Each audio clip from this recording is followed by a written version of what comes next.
The Australian dream is one that more New Zealanders are chasing. There's a lot more opportunities, a lot more money, so I thought it was kind of a bit of a no-brainer for me.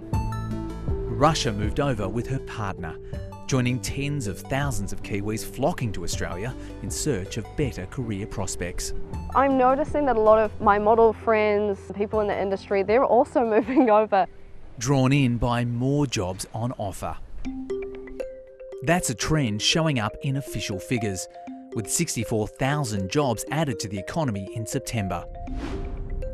The bulk of them in full-time roles.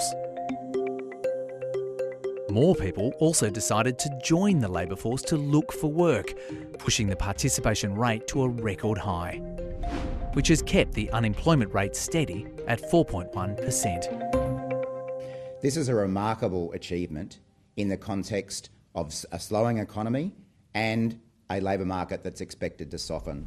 When you look behind those figures, there are incredibly concerning trends. The public sector jobs growth is now outpacing the private sector.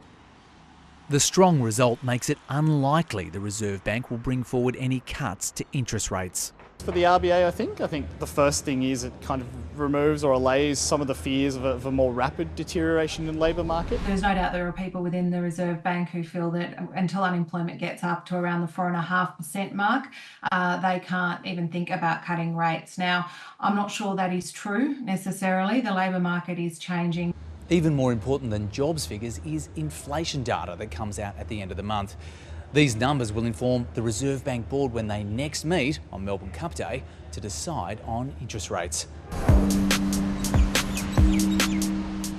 While Australia's economy is holding up, across the ditch, New Zealand's is cratering.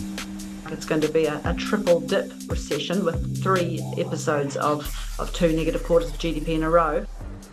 As COVID-era restrictions loosened, prices soared, and the RBNZ hiked rates to try to tame inflation.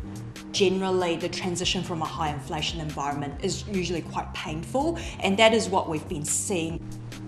Unlike Australia, most home loans are fixed for the long term, meaning the impact of higher interest rates takes longer to filter through the New Zealand economy. There is the risk that the Reserve Bank, while waiting for the impacts to come through and assess those impacts, overcorrects in the meantime. That's why its central bank is now cutting rates.